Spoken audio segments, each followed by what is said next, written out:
Hello, snowboarders of the internet. I'm your host Kevin, here to talk to you about my review of the bent metal Logix. I rode these on the Signal Yup as well as the Endeavor Archetype. So kind of very different boards there. Both have a little bit more camber dominance to them, but the Archetype is your full-on swallowtail paddleboard and the Yup is your kind of everything directional awesomeness.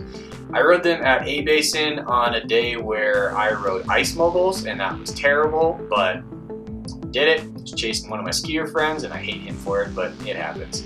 So not great snow, not fresh. It was firm, it was rough, it was hard.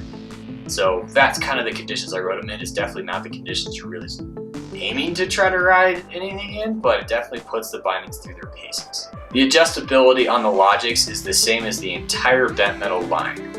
You have your flip tabs on your adjustment screws for your straps. So you flip those up, spin them out. If you do want to use a screwdriver, it does have a Phillips head to it. Once you got them spun out, adjust your straps, get them centered, and tighten it back down. One of the extra pieces of adjustability you do get with the bent metals is the drive plates. You can actually swap them between all the different bindings. The ones on the high-end carbon binding do fit on the Logix. So I did kind of play with it a little bit since I did have all three of their bindings at my disposal all at once. Overall, the adjustability to me, it didn't really affect the stiffness drastically. What I really felt was the board feel versus the dampening, how smooth everything felt. And the drive plate that is on the Logix that comes stock on the Logix is definitely geared more towards board feel, being their more jib, park oriented binding.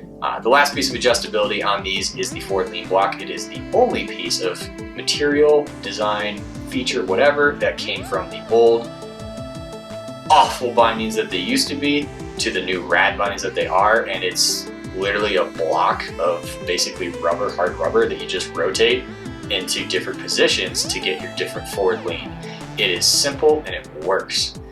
The straps on these are of the new breed of no seams and no fabric. So it is a foam strap with an injected plastic skeleton to give it structure and to give it more response and drive. They work really well. They can form across really any boot shape. They don't cause hot spots.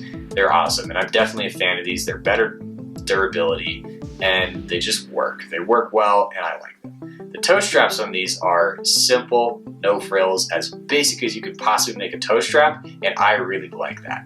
I think this is all you really need to do to make a toe strap. Just do a split toe with an opening in the center. That opening is going to allow the point of the toe box of the boot to sit through it. That strap stays put, it doesn't move, it doesn't drift, it holds your boot down, it pulls it back well, and it's one piece of material and there's nothing to go wrong. It is so simple and I like it. With the ratchets on these, there's really not much to talk about.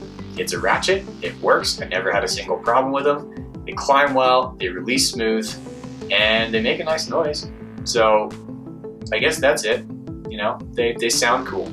The high backs on these are soft. This is their more parky, jib-oriented binding, so it makes sense, and they designed it right. So with how soft this binding high back is, they gave it more of a cup shape and almost a double wing compared to even the rest of the line. There's even more cup, even more accentuated ends to that to create almost a double wing to it. It works really well.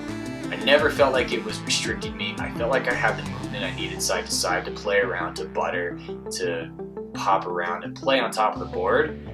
But because it has that almost pseudo double wing to it, the high back stays behind your boot really well. And it does have, while it's certainly not, what I would call necessarily responsive or powerful or really too much drive to it, it does give you enough support back there that you feel like you still have a high back there. There's plenty of high backs, super soft high backs out there that they're just there to exist and they don't actually do anything for you. And these are definitely not those. They definitely have enough structure and enough support to be a high back. Overall, putting everything together on these bindings, it's definitely more of your playful binding. It has a little bit more support underfoot because the frames aren't drastically different from the rest of the line. And the drive plates, while they are softer, I don't feel like that really makes a massive difference with the binding overall. The high back is what really changes the feel of this binding, and it's a soft high back. So definitely more of your softer binding out there. Drive plates, these are the softer ones. So definitely more geared towards board feel and knowing what's happening underneath you and getting you just that extra feedback so that as you're taking, getting up to the rails, hitting the lips, taking transition, you can feel what's going on underneath you and react to it well. So overall, a little bit softer binding, definitely more geared towards freestyle or jibbing, buttering, that kind of stuff, but still smooth because the drive plates do still soak up a lot of vibration. Bent Metal markets these as their freestyle, more jib-oriented binding. It's your park jib binding. It's soft, it rides good, and I really like it for that. It definitely fits that.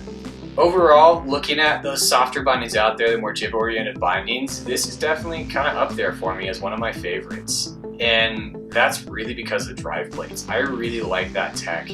I think it makes a big difference, and I think it's something you actually feel. They ride smoother, but they still offer a little bit more board feel than something that has a regular constructed footbed to it and has that same level of dampening. You're not going to get that same level of board feel out of that dampening as you do with drive plates. So that's really kind of the key thing with pretty much the entire Bent Metal line is drive plates. I like them, I think they're rad. So if you're looking for a softer binding, definitely check out Logix. Thanks for watching, I've been your host. Have you ridden the Logix? Do you agree with me? Do you disagree with me? What are you thinking? Leave me a comment. While you're leaving a comment, click the subscribe button, and while you're clicking that, make sure you smash the bell so you get notifications when we've got more projects or more reviews coming out to you. If you're new around here, check out Angry Snowboarder VIP. A little bit of a paywall, but there's some rad stuff behind it, and it's the best way to support us and keep these projects coming. Come back and see me in the next video.